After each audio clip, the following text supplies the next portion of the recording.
হযরত ওমর রাদিয়াল্লাহু তাআলা আনহু যখন মুসলিম জাহানের খলিফা তখনকার একদিনের ঘটনা। বাইতুল মাল থেকে সব মুসল্লিদের মাঝে এক প্রস্থ করে কাপড় বন্টন করা হলো। অন্য সবার মতো আমিরুল মুমিনিন হযরত ওমর রাদিয়াল্লাহু তাআলা আনহুও পেলেন এক প্রস্থ কাপড়।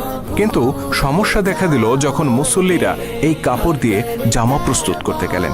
তারা দেখলেন একজন প্রাপ্তবয়স্ক মানুষের জন্য একটি জামা তৈরি করতে যতটুকু কাপড় লাগে সেই তুলনায় তারা কাপড় কম পেয়েছেন। তারা বেশ মনক্ষুণ্ণ হলেন, কিন্তু এটা নিয়ে প্রতিবাদ করার কোনো সুযোগ ছিল না। কেননা বাইতুল মালে যতটুকু কাপড় ছিল তা সবার মাঝে সমভাবে বন্টন করতে গিয়ে প্রত্যেকের ভাগে যতটুকু বরাদ্দ হয়েছে তাদেরকে ঠিক ততটুকুই দেয়া হয়েছে, কাউকে কম বা বেশি দেয়া হয়নি। ফলে বিষয়টি নিয়ে মুসল্লিদের মাঝে দুঃখ থাকলেও কোনো ক্ষোভ ছিল না। কিন্তু বিপত্তি বাধে শুক্রবার জুমার দিনে, যখন খলিফা ওমর রাদিয়াল্লাহু তাআলা আনহু নতুন জামা পরে মসজিদে নববীতে এলেন। মুসল্লিরা লক্ষ্য করলেন তাদের সবার কাপড় আটসাট হলেও খলিফার গায়ে পরিহিত নতুন জামাটি বেশ বড়সড়। তারা বুঝলেন এক প্রস্থ কাপড় দিয়ে এত বড় জামা প্রস্তুত করা সম্ভব নয়, এখানে অন্তত 2 প্রস্থ কাপড় লেগেছে। কেউ কেউ ধারণা করলেন হয়তো খলিফা নিজের প্রয়োজন মেটাতে বাইতুল মাল থেকে অতিরিক্ত কাপড় নিয়েছেন। বিষয়টি নিয়ে অনেকের মাঝে চাপা ক্ষোভ সৃষ্টি হলো।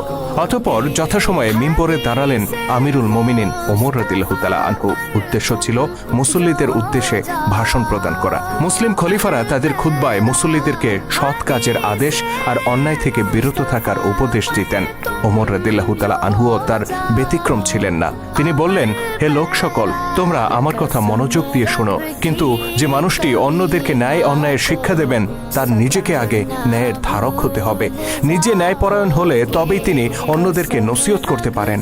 খলিফার কথা শুনে উপস্থিত ক্ষুব্ধ মুসল্লিদের একজন দাঁড়িয়ে গেলেন আর বললেন, আমাদেরকে নসিহত করার আগে আপনাকে একটি প্রশ্নের উত্তর দিতে হবে। খলিফা বললেন, কি প্রশ্ন তোমার? লোকটি ক্ষোভের সাথে বললেন, আমাদের জন্য বাইতুল মাল থেকে এক প্রস্থ করে কাপড় দেয়া হয়েছে, যা জামা তৈরির জন্য যথেষ্ট নয়।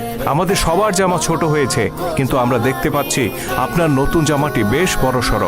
আপনি নিশ্চয়ই বাইতুল মাল থেকে অতিরিক্ত জামা নিয়েছেন এবং নিজের চাহিদা মোতাবেক জামা তৈরি করেছেন। খলিফা বললেন, তুমি কি নিশ্চিত যে আমি বাইতুল মাল থেকে অতিরিক্ত জামা নিয়েছি? লোকটি বলল, যদি তা না হয়ে থাকে তাহলে আপনার জামা কিভাবে এত বড় হলো?